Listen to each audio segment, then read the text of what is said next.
दोस्तों नमस्कार। आज की इस वीडियो में मैं आपको ये नक्शा बना के दिखाया हुआ है, तो इसके बारे में बताने वाला हूँ। साथ में आपको ये बताऊँगा कि जब हम मकान में जो किचन का निर्माण करेंगे वह हम किस दिशा में करेंगे, यानी वास्तुशास्त्र के अनुसार यदि हम एक नक्शा बनवा रहे हैं या अपना घर बनवा रहे हैं तो उसमें हम किचन किस जगह पे बनवाएं। साथ ही साथ मैं आपको ये बताऊंगा कि एक छोटा सा एरिया यानी 464 स्क्वायर फीट के एरिए में मैं आपको 2 रूम, किचन, बाथरूम और छोटा सा बालकनी बनाकर दिखाता हूँ। यदि आपको ये नक्शा अच्छा लगता है तो आप कमेंट करके मुझे ज़रूर बताइएगा, और वीडियो अगर अच्छा लगेगा तो इसको लाइक करके ज़रूर जाना। अब रही बात इस नक्शे की, तो नक्शे को मैं इस प्रकार से समझाता हूँ। मेन दरवाज़ा दिया हुआ है, जैसे ही हम यहाँ से एंट्री करते हैं और कम से कम 3 या 4 फीट की दूरी पे जाते हैं तो लेफ़्ट साइड में हम देखते हैं कि एक छोटा सा दरवाज़ा बना हुआ है। यह 2.5 फीट का दरवाज़ा है जिसका साइज 7 बाई 5 फीट का है। अब यहीं पे अगर हम खड़े होकर देखते हैं तो राइट साइड में अगर देखते हैं तो यह हमारा किचन है। ये ओपन किचन है और ओपन किचन ही आजकल बनवाए जाते हैं, इस वजह से ओपन ही रखा गया है इसमें। तो आप देख सकते हैं कि इसका साइज 7 बाई 7 का है, यानी कि लंबाई भी इसकी 7 है और चौड़ाई भी इसकी 7 है। वैसे कहा जाए तो इसकी जो लंबाई है यहाँ तक आएगी, दरवाजे के आसपास तक, लेकिन ओपन होने के कारण ये थोड़ा ज़्यादा ही बनता है और कम भी बनता है, लेकिन 7 बाई 7 परफेक्ट बनता है। अब इसके बाद यहाँ से हम थोड़ा सा आगे चलते हैं, फिर लेफ़्ट में अगर देखते हैं तो लेफ़्ट में हमें एक दरवाज़ा और यहाँ पे मिलता है जो बालकनी की ओर जाता है।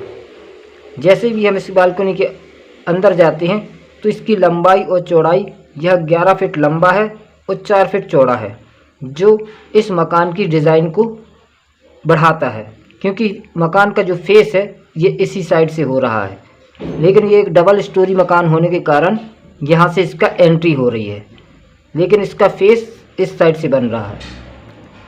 तो आपने देख लिया कि बालकनी हमारा 11 बाई 4 का हो गया। अब यहीं से हम फिर से सामने की ओर देखते हैं तो ये जो बेडरूम बना हुआ है यह 12 फीट चौड़ाई का है। अब इसकी लंबाई मैंने इसलिए नहीं लिखी है क्योंकि इसकी लंबाई सारा जो एरिया यहाँ का खाली है इसी बेडरूम के अंदर ही आता है। इसको आप लॉबी भी कह सकते हैं और बेडरूम भी कह सकते हैं।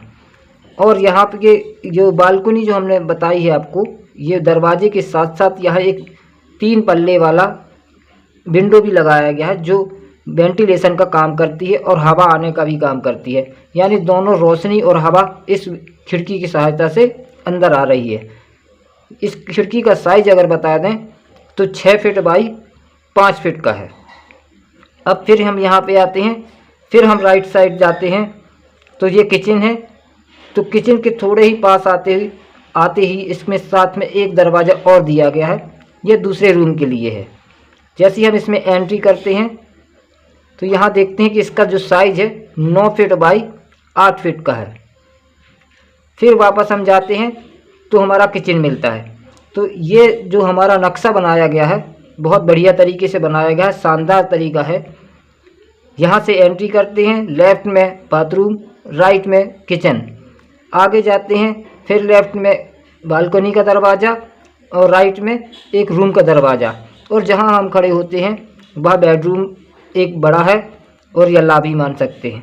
तो यह नक्शा जो बनाया गया है 26 बाई 18 के एरिए में बनाया गया है, जिसका स्क्वायर फीट बनता है 464।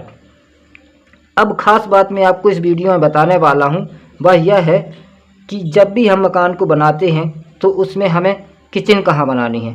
किचन जो हमें बनानी है वास्तुशास्त्र के अनुसार किस जगह पे होनी चाहिए, किस दिशा में होनी चाहिए।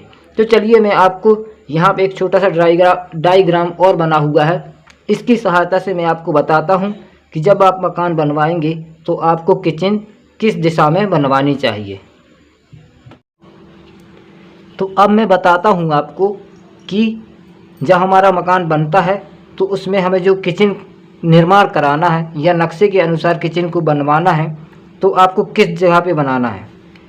तो जैसे कि ये मकान बना हुआ है और वैसे ही मैंने ये दूसरा डायग्राम बनाया हुआ है।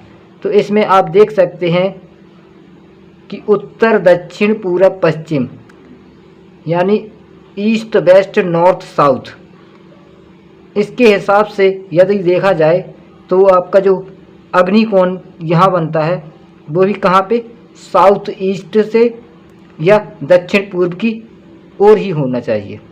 दक्षिण पूर्व की ओर ही आपको किचन का निर्माण कराना है, यानी कि अग्निकोण में। तो आप नक्शे के अनुसार देख सकते हैं कि अग्निकोण आपका कहाँ पे बन रहा है। तो दोस्तों वीडियो कैसा लगा है कमेंट करके ज़रूर बोलिए, और यदि ये नक्शा पसंद आता है तो इसको लाइक कीजिए और अपने दोस्तों में इस वीडियो को शेयर कीजिए। इस चैनल को सब्सक्राइब कीजिए और साथ ही बेल आइकन को ज़रूर दबाइए ताकि ऐसी ही वीडियो देखने के लिए आपके पास नोटिफिकेशन पहुंचता रहे। स्वस्थ रहिए, सुरक्षित रहिए। जय हिंद, जय भारत।